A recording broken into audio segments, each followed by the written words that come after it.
Hello everyone, my name is PauLInstaMyooin, and we're back for Pokemon Y Shiny Hunting episode 211, Rotom. If you didn't watch last episode, why didn't you? And this episode's topic is by me. It is actually the last topic in this section that I came up with at least. It is about Yugioh, so care about Yugioh or not, you can decide to just mute the episode or you can listen. So, anyway, what is your best comeback in a duel, and how did it happen? Okay, how did it happen, and how close were you to losing in Yu-Gi-Oh? So, for me, this is a tough one because I've dueled so many times, but if I had to say one in particular, I would have to say I would feel like the thing that I would be able to make a comeback with would be something like pulling out my strongest combo and just straight up destroying my opponent, or I don't know, or just having my opponent deck out because they purposely did something to, use up their cards so fast, like have a card to draw more cards, or have a card to just throw away cards, stuff like that. So I feel like I don't know, because I don't want to just make one up because there's so many duels I've had. I don't know, and I make sure to duel at least once a day against an AI, artificial intelligence deck, and do my best to try to duel someone else online as well. So yeah, I don't know. Because most of the time these days when people duel me, they usually just absolutely destroy me because I have an annoying, cheap deck that makes it so freaking easy to win. I know I have amazing combos in my deck, but not as in. They don't have. My deck doesn't have such crazy combos to where I can finish the duel so fast. It takes a little bit for me, like, to set up my stuff so I can make it fair. But other people just don't care about that, it seems. They just do what they can, the cheapest tactics to win. So, yeah, I would definitely say, I don't know, I would have to say it was against an Exodia deck. But it wasn't against another real life person. It was on this game called Yu-Gi-Oh! Legacy of the Duels. And I actually have this on my computer. I got it for free when it's not actually supposed to be free. So yeah. But anyway. So it was the normal Yu-Gi-Oh! Campaign. Because there's all the way up to Arc 5. There's different Yu-Gi-Oh! Campaigns, but the one I'm in is just the original Yu-Gi-Oh! One. So anyway, this is the one where Yugi is against Kaiba, and pretty much it's really fun to be able to use the story decks because it gives you an option to use the deck that they use, the story deck. So it's really fun with that. That's why I love that game. But that's actually another thing that you all are interested in, because I have plenty of other games that someday I can just stream. It doesn't have to do with Pokemon. You can just do Cave Story or Yu-Gi-Oh! Legacy of the Duelist, or just Yu-Gi-Oh! Against other people. And yeah, I have a lot of stuff like that. So that could be something I can stream as well whenever I finally get done with all these topics. And I might be able to stream, who knows. But anyway, so what I was saying, this one of the first duels in the Yu-Gi-Oh! Campaign is one where you have to duel against Kaiba to avenge Yugi's grandpa, Solomon Moto, and teach him about the heart of the cards. And you have Exodia in that deck, and there's like these cards called Heart of the Underdog, where if you draw a normal type monster, you can have another draw in in that turn. And if you have 2 or more of the Heart of the Underdogs, these are continuous spells.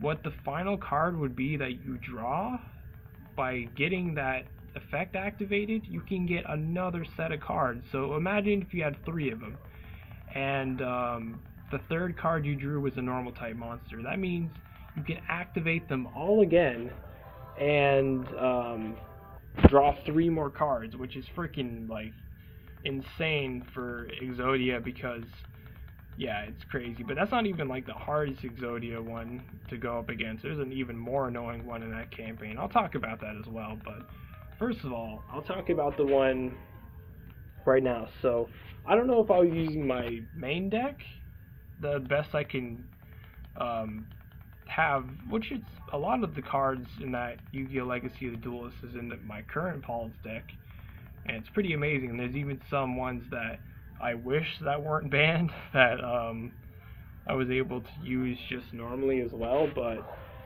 yeah, so pretty much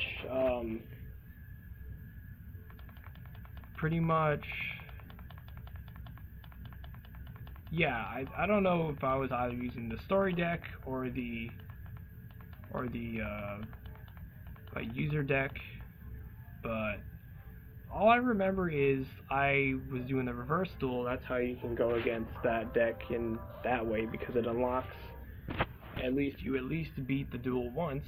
That's how you get the reverse duel in that, if you didn't know. But yeah, it was tough because I kept getting so lucky. I do feel like I was using Kaiba's deck when I did the reverse duel, the story deck, so it made it even more crazy. But it was insane. He got somewhere around the 3 Heart of the Underdog thing. He got down to like 10 cards, and he still didn't have Exodia, and I was like, what? And then I'm pretty sure I was able to win shortly after, because with those kind of decks, they stall and they have stuff like Swords of Revealing Light to protect them. And it's just like so annoying because you can hardly do damage to them, and then each turn they draw another card even closer to Exodia, and it's tough. But I think that's probably the best comeback I was able to make in a duel, even if it wasn't against another person. I think it's still awesome, that kind of comeback, because there's so many different duels in that game. I just mainly only do the campaign ones. I know there's challenges and all that, but I just stick with the main campaign, and that's just fun enough for me, because for each of the not every single one, but mainly the ones that don't, I think every single one in Arc 5 campaign, there's no little story to be told before the duels, because most of the duels in the campaign, there's actually it's actually based off what happened in the anime, and it's like those certain episodes of certain times, the duels, and then they talk and all that, and it's really cool. The art is really awesome as well, and that's why I love that game, because the story it adds to it. It just adds, like if people were to do, role play for the Yu-Gi-Oh, they would be a certain character and then have like their story and everything. That's cool, but this already has all that, and I just love that, because if you can't find many people that want to do that, then it's just like, oh well. But it's pretty awesome. I love that kind of stuff. So I would definitely say that was the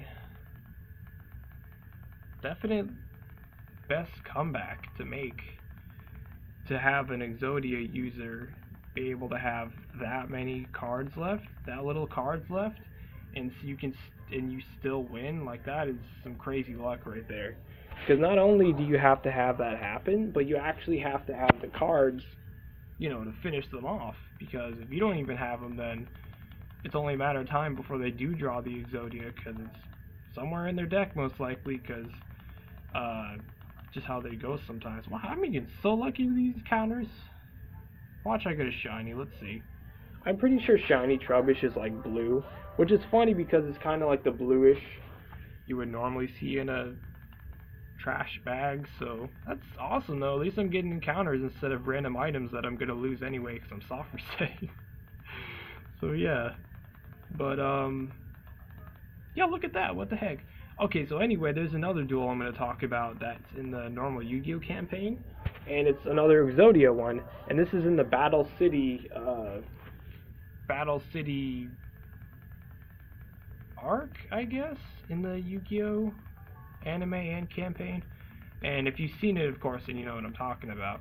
But anyway, the first rare hunter. Okay, there we go. No, it's not. But that was a crazy streak we got there for that many encounters. That was like 5 or 6. That was some crazy stuff. But anyway, there's the first rare hunter. He has a name, but he doesn't say his name. Not that I know of in Yu-Gi-Oh! Legacy of the Duelist, so it's like whatever. But yeah, that one is way tougher because he has not just one set of Exodia cards, because if you didn't know, Exodia, it contains 5 pieces, and once you have all 5 pieces in your hand, the pieces, I mean the cards, then you win automatically. So that's how Exodia works, and there's plenty of other ways to win instantly like that, or just a win like that. There's the Destiny board, and then there is Final Countdown, I'm pretty sure that's what it's called. I don't, top of my head, remember. I just don't really remember the cards I don't really care about most of the time that I don't actually use. So, yeah. So anyway, with this guy, he not only has one set of Exodia, but he has 3 sets. And that's the same as in the anime, which is cool and all. But his combos to be able to get cards, and you know the fact that he has 3 sets of Exodia in his deck, it makes it next to impossible to defeat that guy. And I did it. It took a long time with the normal story deck you would use in that duel, but it was annoying as crap. It was so annoying. I don't know how many tries it took me, but that was another one that, man, the certain